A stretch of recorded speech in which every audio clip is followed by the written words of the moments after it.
Quero saudar a você neste dia com a paz do Senhor Jesus. Começamos mais uma semana e estamos adiante de nós com a terceira das parábolas propostas em Lucas capítulo 15. A primeira delas foi a parábola da ovelha perdida, entre 100, uma se perdeu.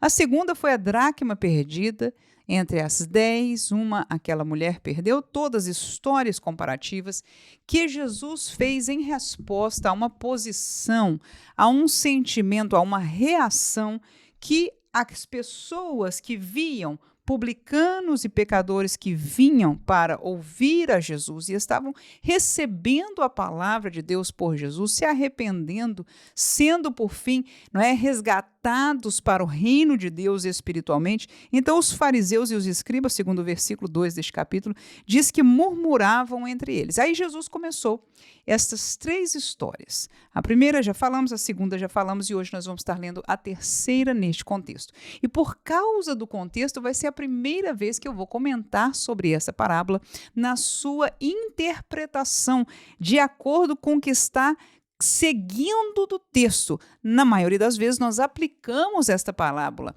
para as nossas vidas, para aqueles que se perdem, para aqueles que se desviam. Já o fiz algumas vezes, mas hoje nós vamos estar trazendo um comentário breve, mas trazendo a interpretação conforme Jesus falou para aquelas pessoas. Vamos ouvir mais uma vez, por que não, a parábola do filho pródigo. Versículo 11, capítulo 15, versículo 11 de Lucas diz: E disse certo homem tinha 2 filhos, e o mais moço deles disse ao pai: Pai, dá-me a parte da fazenda que me pertence, e ele repartiu por eles a fazenda. E poucos dias depois, o filho mais novo, juntando tudo, partiu para uma terra longínqua e ali desperdiçou a sua fazenda, vivendo dissolutamente. E havendo ele gastado tudo, houve naquela terra uma grande fome e começou a padecer necessidades. E chegou-se a um dos concidadãos daquela terra, o qual mandou para os seus campos apacentar porcos. E desejava encher o seu estômago com as bolotas dos porcos, que os porcos comiam e ninguém lhe dava nada. Tornando-se a si, disse: Quantos jornaleiros de meu pai têm abundância de pão, e eu aqui pereço de fome. Levantar-me-ei e irei ter com meu pai. E dir-lhe-ei: Pai, pequei contra o céu e perante ti, não sou digno de ser chamado teu filho. Faze-me como um dos teus jornaleiros. E levantando-se, foi para o seu pai, e quando ainda estava longe, viu seu pai e se moveu de íntima compaixão. E correndo, lançou-se-lhe ao pescoço e o beijou. E o filho lhe disse: Pai, pequei contra o céu perante ti, não sou digno de ser chamado teu filho. Mas o pai disse aos seus servos: Trazei depressa o melhor vestido e vestilho.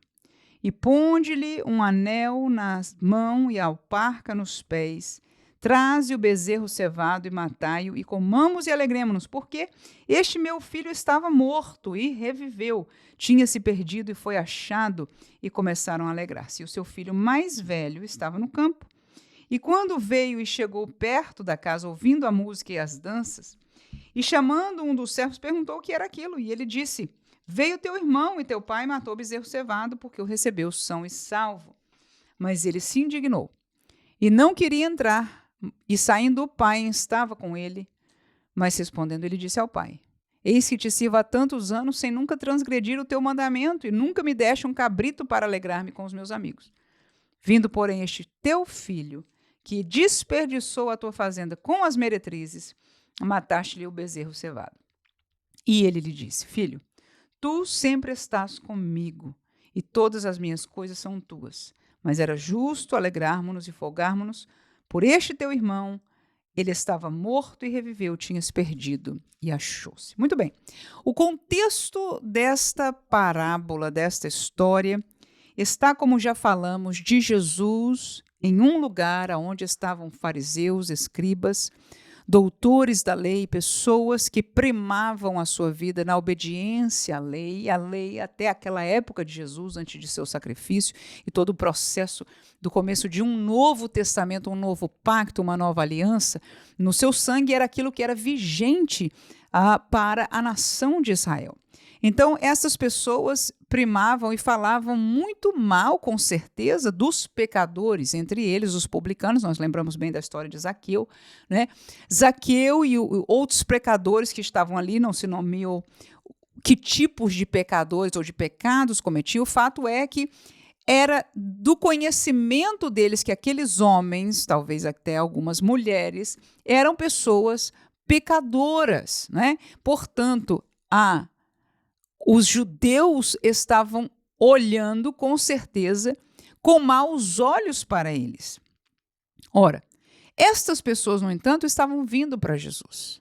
E estas pessoas, vamos entender o contexto aqui, que Jesus está pregando em Jerusalém, que Jesus está pregando na terra de Israel, na terra da nação dos judeus. Portanto, aqueles publicanos e aqueles pecadores são filhos de Abraão em termos de genealogia, são judeus também. Neste sentido, são aqueles que estavam esperando o Messias, esperando Deus se mostrar para a nação. Agora, estas pessoas, por mais indignas, reconheceram. E ao estarem reconhecendo e ficando perto de Jesus, querendo ouvir para Jesus, saindo da sua vida de pecado e voltando a se colocar de volta na luz de Deus, através do arrependimento, então os fariseus e os demais estavam ali julgando, não entendiam, não olhavam com estes olhos, pelo contrário, sempre julgando como que Jesus estivesse fazendo uma coisa errada. Então Jesus propôs as primeiras duas parábolas e na terceira ela fez uma colocação de um pai com dois filhos. E veja que toda vez que esta colocação fala de um pai, nós estamos sendo levados a olhar para a figura do Pai Celestial, de Deus Pai que está nos céus, que é Criador, que foi quem chamou Abraão, quem deu a lei a Moisés, e por fim foi quem enviou Jesus Cristo, que estava ali. Então ele propõe uma parábola de um pai com dois filhos, e um dos filhos foi embora. Levou, inclusive, parte da sua riqueza e foi embora e desperdiçou. E veja que no paralelo daquele com quem ele estava falando, ele reconheceu que os publicanos e os pecadores, neste paralelo direto, desperdiçaram a graça de Deus, desperdiçaram a lei de Deus, a moral de Deus, o favor de Deus, né? Passaram anos fora, apartados em pecados, mesmo que eles eram filhos do mesmo pai. Mas um filho ficou, né? Metade, portanto, entre dois filhos, 50%, ficou ali naquele debaixo do cuidado, da supervisão, na casa do pai. Não necessariamente, como nós vimos bem, com o coração do pai, não compartilhando o mesmo sentimento, o mesmo coração com o pai. Mas o filho que se foi desperdiçou, viveu, sofreu, inclusive, muito, porque quem vai para o mundo sofre. E mesmo na época, aqueles que estavam apartados da lei de Deus, aqueles que estavam vivendo uma vida de pecado, conhecendo já o Deus de Israel, também sofriam. Então este filho sofreu de tal maneira que ele se lembrou da casa do pai e ele quis voltar e pedir a misericórdia, tanto que ele não reconheceu, não pediu para ser reconhecido como filho, mas ser um trabalhador. E esta é uma figura que nós vemos algumas vezes de como os publicanos e pecadores que vinham a Jesus vinham com essa característica de humildade, de como quem, não é? Se lembra daquele que entrou no templo batendo no peito, eu sou pecador, não é? E a Bíblia diz, Jesus disse, ele voltou perdoado, enquanto aquele que vem com a sua pompa religiosa voltou com o seu problema, com o seu pecado, né? Então, aquela pessoa que vinha desta situação de pecado, mesmo na época, estava encontrando a graça de Deus através de Cristo Jesus. Amém? Mas o que aconteceu? Quando o filho voltou, a palavra diz que o pai o viu de longe. Então, os olhos do pai sempre esteve sobre todos os seus, mesmo que estes estavam afastados e perdidos. Se tivessem morrido lá, estariam condenados pela eternidade. Mas voltaram a tempo, aleluia. E ali estavam alguns que estavam voltando a Jesus a tempo. Então, o que a parábola diz, que é Jesus falando destes mistérios espirituais e explicando a posição do pai, que o pai o abraçou, mesmo ele estando imundo, mesmo ele tendo gastado a sua fortuna, estando sujo inclusive de porcos, um animal imundo para o povo judeu. O pai o abraçou, não só o abraçou, fez uma festa, deu para ele o lugar de filho. E esta é a colocação que Jesus estava fazendo aqueles demais entenderem que aqueles ali, lembra que Jesus algumas vezes falou, é porque este também é filho de Abraão, falou de Zaqueu. Falou de uma mulher também, ele disse, porque ela também é filha de Abraão. Amém? Então estes que estavam perdidos, mas que eram filhos de Abraão, aleluia. Então o pai teria o coração, porque ele veio para o que era seu, e os seus não receberam. Alguns sim, mas o seu, de maneira geral, como nação, foi que não receberam a Jesus. Mas estavam ali, pecadores publicanos, que estavam recebendo a Jesus. Mas o irmão mais velho estava em casa? Ficou feliz com isso? Não ficou. Era o que estava acontecendo com aqueles fariseus e escribas naquele lugar. Né? Mas a parábola nos ensina que o coração do pai foi receber, foi festejar, e a palavra foi essa: esse teu irmão estava perdido, estava morto e reviveu, estava perdido e foi achado. Era justo nós nos alegrarmos. E você veja que nas duas anteriores ele diz, no céu há uma festa, há alegria no céu, né? Quando uma alma, quando um pecador se arrepende. Então essas três parábolas mostram o coração do pai voltados primordialmente para aqueles israelitas que tinham se perdido